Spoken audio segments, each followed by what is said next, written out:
So we were learning permutations, and so far we discussed that suppose we have n objects and we have to arrange them into say r places, then the number of ways is npr given all objects are different. And the definition of npr is factorial n divided by factorial n minus r. So this is what we have learned so far, and I made you write 3 points also, like अगर n places में arrange करना है तो we saw that it was factorial n, simply factorial n. फिर 0 का factorial 1 क्यों हम लोग assume करते हैं वो भी मैंने बताया था. Now let us continue. So write the next point that number of arrangements of n different objects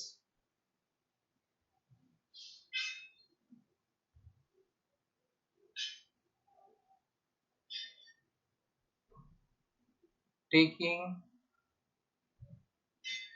r at a time. r मतलब r objects at a time. मैं थोड़ा सा कम लिखना चाह रहा हूँ.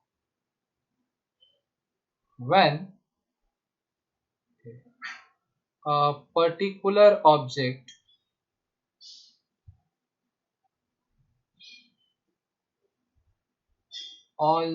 sorry, never का करते हैं. When a particular object never comes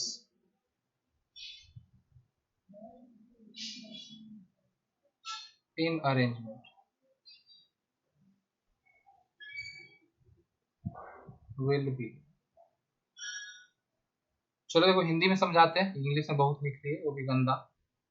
कि मान लो बोलने का मतलब ये हो गया कि 10 ऑब्जेक्ट है, यहाँ से 5 ऑब्जेक्ट है ए बी सी डी ई, और इसको 3 प्लेसेस पे अरेंज करना है और बोल दिए कि ई कभी नहीं लेना है, तो कितना तरीका होगा. So when a particular object never comes in arrangement, in any arrangement, यहाँ पे इन एनी अरेंजमेंट होना चाहिए, ठीक, विल बी. तो देखो अगर एक ऑब्जेक्ट कभी नहीं आ रहा है, अगर एक ऑब्जेक्ट कभी नहीं आ रहा है तो क्या करेंगे हम लोग, बोल सकते हैं कि अब हम लोग पास n-1 ऑब्जेक्ट रह गया. वी कैन से दिस कि अपने पास n-1 ऑब्जेक्ट रह गया और उसमें से ही r प्लेसेस पर अरेंज करना है, ठीक है. So it will be n-1 p r. मतलब एक कभी नहीं आ सकता ना, उसको हटा दिए, n-1 ऑब्जेक्ट बचा और उसमें से r प्लेसेस में अरेंज करना है, तो n-1 p r. So simple.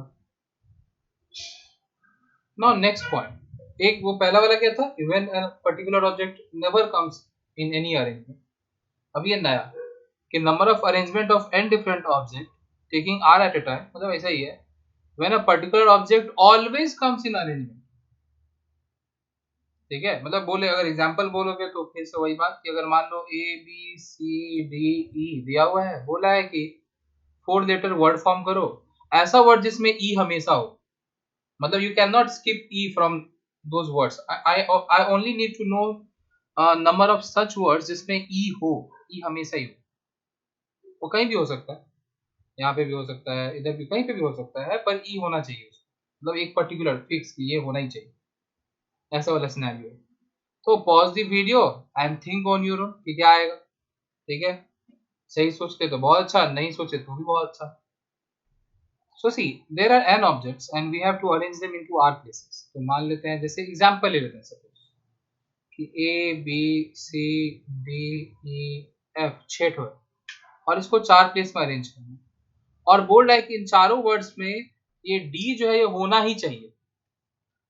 तो भाई देखो हम पहले d जिसको बोल दिया कि ये होना ही चाहिए, पहले उसको सेलेक्ट करते हैं, d को उठाए, और d के लिए कितना प्लेसेस है ऑप्शन. अगर हम d को बैठाना चाह रहे हैं कि कोई एक जगह बैठा दे, तो d के लिए कितना ऑप्शन है, there are 4 options for d, so 4.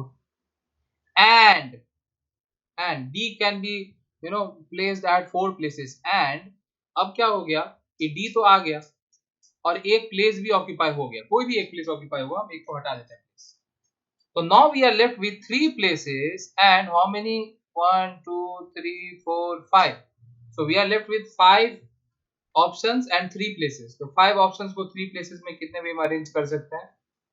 5p3। तो this will be our answer कि all the words which contains D, अगर ऐसा बोल दिया कि you have to make 4 letter words from this options A B C D E F, ये 6 letter को use करके 4 लेटर वर्ड बनाना है, और उसमें बोल दिया कि डी होना ही चाहिए, we are only counting those words जिसमें डी हो, तो क्या करेंगे भाई? पहले डी को लेके आगे, तो डी के लिए 4 ऑप्शंस था, तो 4 एंड रिमेनिंग, एंड क्यों? क्योंकि रिमेनिंग जो करेंगे कंपल्सरी है ना, डी को भी 4 प्लेसेस में डालना है एंड बाकी सबको भी 3 प्लेसेस में डालना है, ठीक है, ऐसा वाला, तो इसलिए एंड, और डी जहां बैठा वो प्लेस को हटा दिए, तो अब 3 प्लेस बच गया, और इतना 5 ऑप्शन है, तो 5p3। तो अगर इसी चीज को हम लोग एन और आर टर्म में लिखने जाए तो क्या हो जाएगा? देखो, सपोज कि ये 6 नहीं बल्कि एन ऑब्जेक्ट्स रहता, ठीक है, तो हम लोग क्या बोल सकते थे? और ये यहाँ पे आर प्लेसेस रहता, यहाँ पे आर प्लेसेस रहता, तो डी के लिए आर ऑप्शंस होता, तो आर मल्टीप्लाई टू, इधर एक कम गया तो n-1 हो गया, p इधर भी प्लेसेस में भी एक कम गया तो r माइनस हो गया, r-1 हो गया, so the correct answer will be r multiply two n-1 p r-1, ठीक है, so it will be r times n-1 p r-1, this is the answer.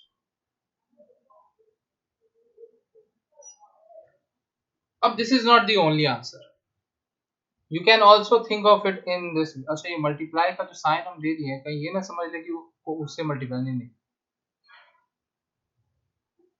हाँ ऐसा r टाइम्स दिस, ये पूरा का पूरा से r मल्टीप्लाई हो रहा है, ठीक है।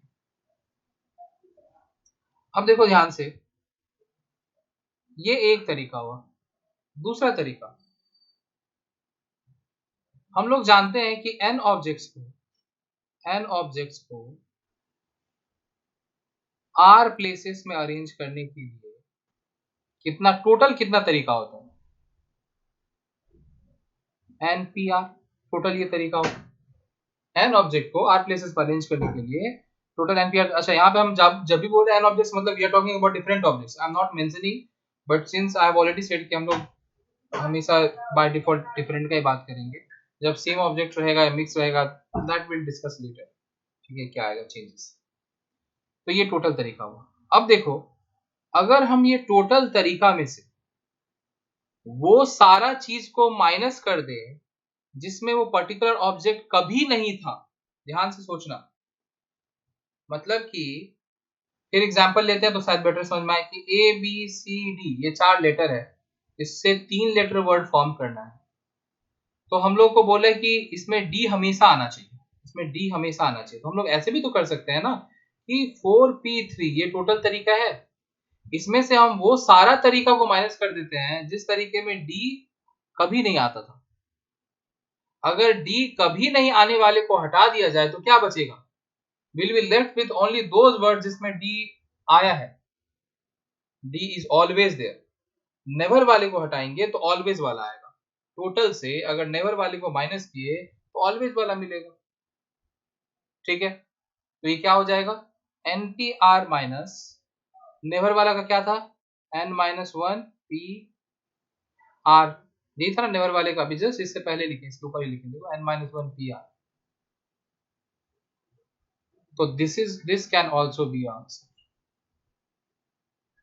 to the same,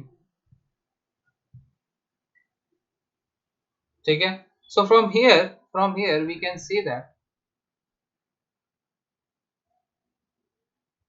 कि these two values are equal, मतलब कि npr minus n-1 pr is equivalent to r times n-1 pr-1,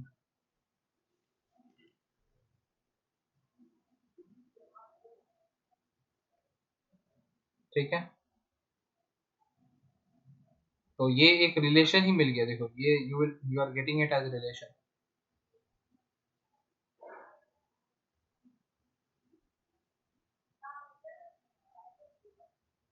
ये याद रखना कि आर यहाँ पे मल्टीप्लाई हो रहा है, ये पूरा का पूरा चीज से आर मल्टीप्लाई हो रहा है। मिस इंटरप्रेट मत करना कि आर टू द पावर है या आर खाली इससे मल्टीप्लाई हो रहा है, ये सब मिस इंटरप्रिटेशन मत करना। तो this is one of the relation. तो देखो यहाँ पे हम लोग प्रॉब्लम सॉल्व करने गए थे और प्रॉब्लम को सॉल्व करते करते एक रिलेशन ही मिल गया। ठीक है, so I hope you all understood this point. अगर नहीं समझ में आया तो then pause the video, rewind and again play it, watch it again. Now see this always and never, ये जो माइनस वाला है, this might be a bit confusing. तो हम लोग एग्जांपल लेके इसको क्लियर कर लेते हैं। 4 ठो लेटर लेते हैं या 5 ठो लेते हैं, ए बी सी, 4 ही लेते हैं, 5 में बहुत ज्यादा बड़ा हो जाएगा। और 3 लेटर वर्ड्स बनाते हैं, तो कितना पॉसिबिलिटी है, 4p3, टोटल इतना अरेंजमेंट्स आएगा। And what is the value of 4p3, 4 factorial by 4 minus 3 1 factorial, मतलब 24 ऐसा लेटर टोटल वर्ड बनेगा। तो वो 24 कैसे बनाओगे? ठीक है, तो देखो 24 लिखने में टाइम तो लगेगा, लेकिन ठीक है मैं जल्दी जल्दी लिख लेता हूँ यहाँ पे, तो पहले एक दो बता देता हूँ उसके बाद देखूंगा। ठीक, तो देखो ये 24 ठो वर्ड्स क्या होगा,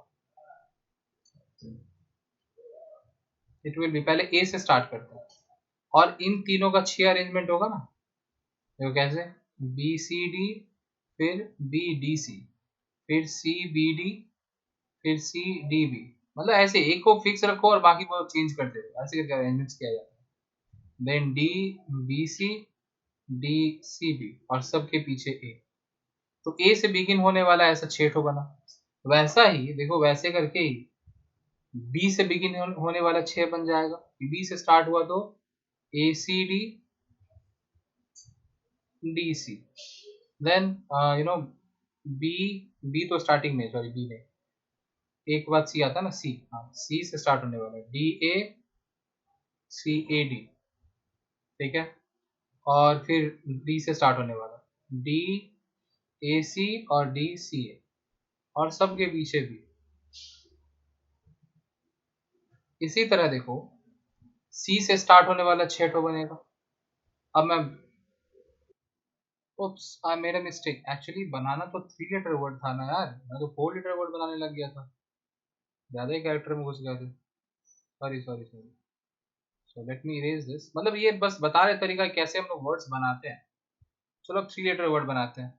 3 लेटर कितना आना चाहिए, 3 लेटर आना चाहिए 4p3, मतलब 4 फैक्टोरियल बाय 4 माइनस 3, अच्छा कैलकुलेशन सही किए थे, बस वर्ड्स गलत बना रहे थे। तो देखो हम लोग को वो मिटाना चाहिए था क्या, एक्चुअली नहीं मिटाना चाहिए था, अब मिटा दी कोई बात नहीं। देखते हैं 24 क्या क्या बनेगा। तो देखो यहाँ 24 कौन कौन सा बनेगा, पहले 3 लेटर सेलेक्ट करो, ए बी सी, और इन तीनों का 6 कॉम्बिनेशन बनेगा। देखो A B C B, B A C B C A, then C A B C B A. तो इन तीनों लेटर्स का 6 कॉम्बिनेशन बन गया। Now you change the selection, now you select A B and D, ये तीन को select करते हैं। तो देखो A B D, A D B, then B A D B D A, then B, नहीं A हो गया, B हो गया, अब D से D A B and D B A। ठीक है, दूसरा कॉम्बिनेशन। तीसरा होगा अगर हम लोग B C और D को सेलेक्ट करें, ठीक है, B C D को, देखो B C D, B D C, C B D, C D B, and B हो गया, C हो गया, then D, D B C D C B. ठीक है, और चौथा क्या हो सकता है, अगर हम लोग ए सी और डी को सेलेक्ट करें, देखो A C D, A D C, then C D A, C A D, and then D A C, D C. ठीक है, तो ये 24 टू 3 लेटर का ये 24 वर्ड बना। अब इसमें से अगर हम बोल रहे हैं कि all those words where D does not exist, या मान लेते C does not exist, मतलब इनमें से हमको वो सारा वर्ड चाहिए जिसमें C कभी नहीं आया। नेवर सी मतलब C never comes in that arrangement, तो ऐसा कौन सा होगा? देखो ये वाले कॉलम में तो सी है, इधर सी नहीं है, यहाँ पे सी नहीं है, इधर में सी है, इधर भी सी है, so only this 6 words, only this 6 words are there जिसमें सी नहीं है। तो टोटल 24 कॉम्बिनेशन मतलब 24 अरेंजमेंट्स हैं टोटल, इतने अरेंजमेंट्स हैं। इनमें से 6 ऐसा है, इनमें से 6 ऐसा है जिसमें सी नेवर कम्स। तो अगर हम बोलेंगे कि सी ऑलवेज कम्स, तो क्या हम ऐसा नहीं बोल सकते कि बाकी का जो अरेंजमेंट बचा उसमें सी हमेशा ही आएगा? जो बाकी का 18 बच गया, बाकी का जो 18 बच गया मतलब कि 24 माइनस 6 विच इज 18, इसमें बोल सकते हैं कि सी ऑलवेज कम्स। देख लो तुम, है कि नहीं? इन सारे अरेंजमेंट में सी है कि नहीं? Yes, C is obviously there. तो यही पॉइंट मैं समझा रहा था कि अगर हम टोटल परमुटेशन से, टोटल अरेंजमेंट से नेवर कम्स वाले को सब्सट्रैक्ट कर देंगे तो I will get always comes वाला। वही काम किया। देखो अगर n में से r प्लेसेस पे ऑब्जेक्ट अरेंज करना है तो टोटल npr अरेंजमेंट्स होता है, ठीक है। इसमें से हम लोग किसको माइनस करना चाह रहे हैं कि one particular never comes, one particular never comes के लिए अभी हम लोग इवेल्युएट किए थे, वैल्यू आया था n-1 pr-1। तो टोटल में से उस चीज को माइनस कर दिए तो ऑलवेज कम्स वाला नहीं मिल जाएगा? तो वही बात है, मिल गया ऑलवेज कम्स वाला। अब हम लोग देखिए कि ऑलवेज कम्स वाले के लिए 2 आंसर फाइंड किए, एक ये और एक ये। तो अगर इसका 2 आंसर है तो ऑब्वियस बात है दोनों आंसर को इक्वल होना पड़ेगा। तो हम लोग ये दोनों आंसर को यहाँ पे इक्वेट कर दिए हैं और इससे हम लोग को एक रिलेशन मिल गया। सो कीप दिस रिलेशन, मैं ट्राई, याद रहे तो याद रख लो ये रिलेशन को, नहीं तो बस ये चीज याद रखो कि जब भी ये ऑलवेज नेवर वाला आएगा ना तो there will be 2 ways. Alternatively हम लोग यहाँ पे भी लिख सकते थे यार, इसका आंसर भी हम लोग, ये जो नेवर कम्स है इसको भी हम लोग लिख सकते थे कि total NPR minus always comes वाला, ऑलवेज कम्स वाला क्या आया था R times N minus one P R minus one. It's up to you, हमेशा ऑलवेज नेवर का ये रिलेशन आएगा कि टोटल से अगर ऑलवेज को माइनस करोगे तो नेवर मिलेगा, और टोटल से अगर नेवर को माइनस करोगे तो ऑलवेज वाला मिलेगा। It is as simple as that, ठीक है। अब ये सब चीज बहुत बार यूज होगा, इसलिए मैं अच्छे से एग्जांपल ले करके कंसेप्चुअली समझा दिया तुम लोगों को, एंड आई होप कि अब ये क्लियर हो गया। Now see this point, number of arrangements of n different objects taking r objects at a time when repetition is allowed will be। अब रिपीटेशन अलाउ हो गया तो देखो n ऑब्जेक्ट्स है, n ऑब्जेक्ट्स है और r प्लेसेस है, तो क्या हो जाएगा, इसके लिए n वेज, इसके लिए n वेज, इसके लिए n वेज, इसके लिए n वेज, सबके लिए n वेज होगा। तो n multiplied r times, n will be multiplied r times, ठीक है। तो can we say n to the power of r, ये हम पहले ही जानते हैं रिपीटेशन अलाउड वाला, जितना प्लेसेस है जितना भी ऑब्जेक्ट्स है उसको उतनी बार मल्टीप्लाई कर दो, जितना प्लेसेस है उतनी बार मल्टीप्लाई कर दो, ठीक है। For example 5 objects are there and 4 places are there, तो क्या हो जाएगा 5 इंटू 5 इंटू 5, मतलब 4 बार 5 को मल्टीप्लाई कर दो 5 टू द पावर 4, तो इसका आंसर क्या हो जाएगा n to the power of r will be n to the power of r, ठीक है।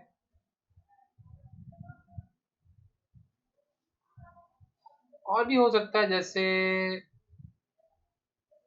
Taking at least one object at a time, तो से np1 प्लस np2 ऐसे होते जाएगा, ठीक है। सो वो सब बाद में हम लोग क्वेश्चन सॉल्व करेंगे वहीं देख लेंगे, ठीक है। इतना पॉइंट्स फिलहाल बताना जरूरी था।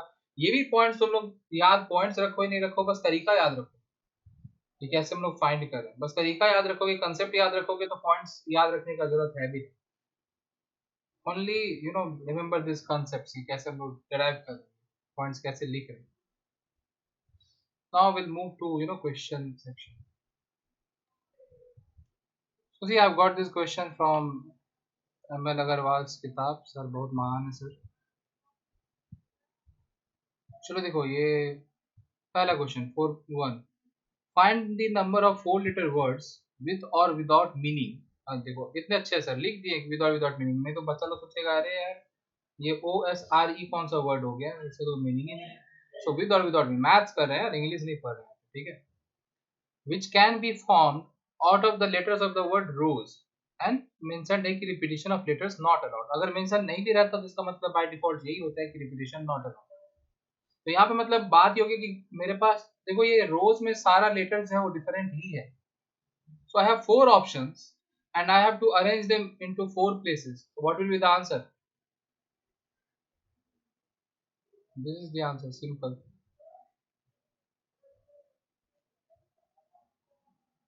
ठीक है। Okay, now next question. Now see the next question, 4 subpart 2. From a group photograph, 3 boys and 2 girls stand in a line. ठीक है, in all possible ways। मतलब 3 लड़का है 2 लड़की है।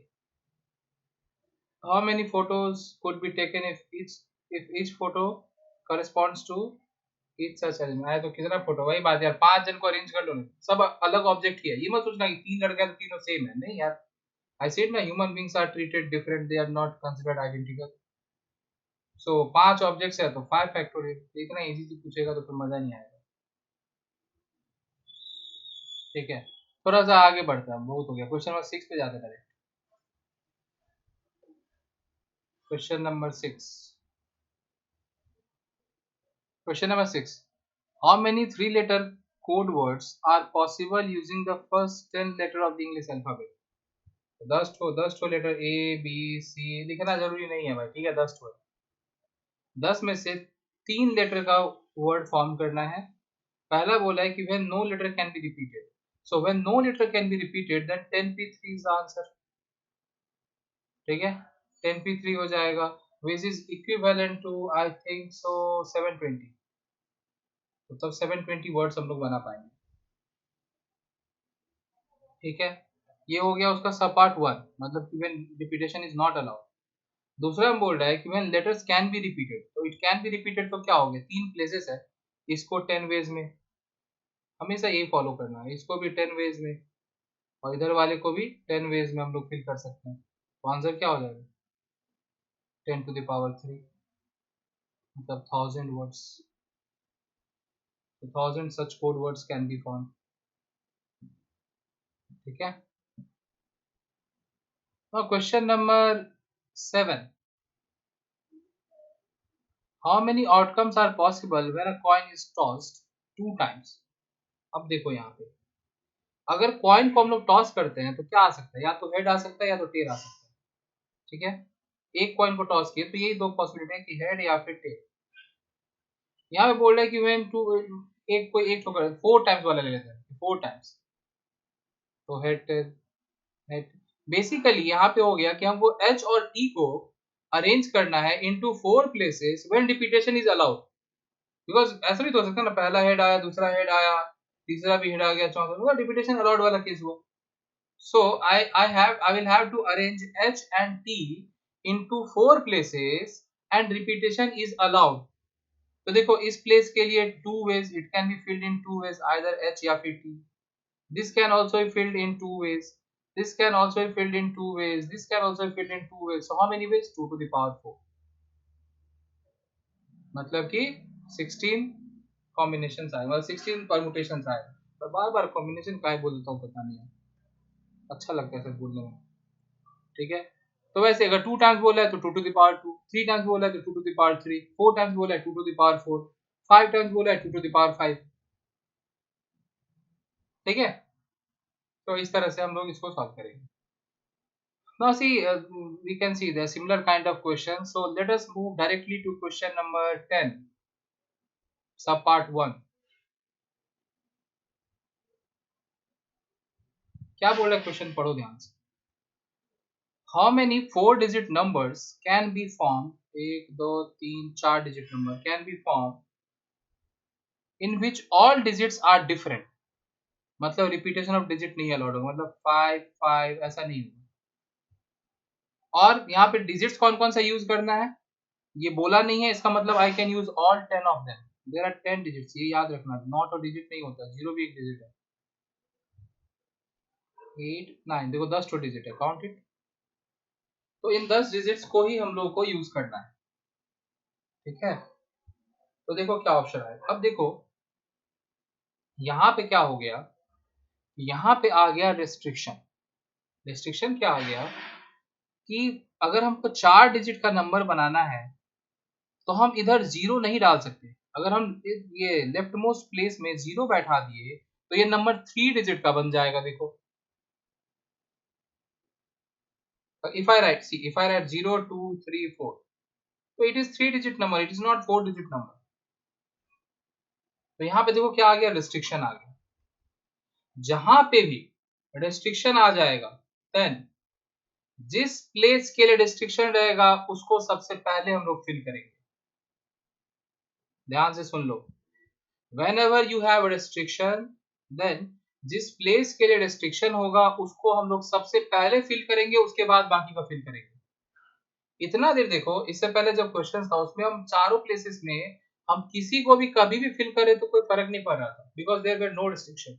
हम पहले इसको फिल कर सकते थे, फिर इधर करते, फिर इधर करते, ऐसे कर सकते, कोई प्रॉब्लम ही नहीं था वहां पे। लेकिन अब यहाँ पे प्रॉब्लम है, यहाँ पे जब भी रेस्ट्रिक्शन आएगा then you should always fill the place which has restriction first. बार बार मैं एक ही बात बोल रहा हूँ, अब तो इतना रिपीटेशन में इरिटेटिंग लगने लग गया होगा तुम लोग को, ठीक है। तो यहाँ पर रिस्ट्रिक्शन इस प्लेस के लिए है कि यहाँ जीरो नहीं हो सकता, तो सबसे पहले इसको फिल करेंगे हम। तो यहाँ जीरो अगर नहीं हो सकता है तो यहाँ पे कितना ऑप्शंस हो गया इस प्लेस के लिए। If I can not write zero तो there are 9 options, this place can be filled in 9 ways, तो इसके लिए हो गया 9 वेज, ठीक है। अब मूव करते हैं बाकी प्लेसेस। अब बाकी को तुम कोई भी ऑर्डर में लिखो, कोई फर्क नहीं पड़ता, तुम पहले इसको फिल करो, फिर इसको करो, फिर लास्ट बीच वाले करो, किसी को भी किसी कोई फर्क नहीं पड़ता। लेकिन हाँ, जिस पे रिस्ट्रिक्शन है उसको पहले फिल करो। तो हम लोग ऑर्डर वाइज जाते हैं, इसके बाद इसको फिल करते हैं। तो देखो अब इसके लिए कितना ऑप्शन है मेरे पास, यहाँ पे एक टोटल, अब इसके लिए तो कोई रिस्ट्रिक्शन नहीं है ना, सेकंड प्लेस पे तो जीरो हो ही सकता है, ऐसे 1 0 2 4 ये तो हो ही सकता है ना। तो देखो इसके लिए कोई रिस्ट्रिक्शन नहीं है, तो यहाँ पे आई हैड 10 डिजिट्स, 10 में से एक डिजिट यहाँ चला गया, इस प्लेस में एक डिजिट चला गया, तो मेरे पास 9 डिजिट बच गया, तो इसके लिए भी 9 वेज ही होगा। ना नेक्स्ट वाले के लिए कितना होगा, दो ठो चला गया, टोटल 10 ऑप्शन है मेरे पास, 10 में से दो चला गया, कितना बचा 8 वेज, और लास्ट वाला 7 ways। So our answer will be 9 times 9 times 8 times 7। तो भूल जाओ NPR FNPR को भूल जाओ, नहीं यूज करेंगे डायरेक्ट। तो the value is I don't know, calculate कर लो भाई, कैलकुलेटर थोड़ी ना। तो 4 5 3 6 कितने नंबर्स फॉर्म हो सकते हैं।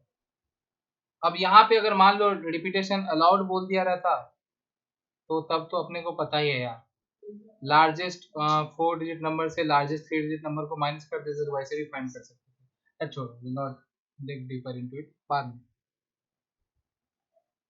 वो भी क्वेश्चन कहीं ना कहीं पूछेगा ही।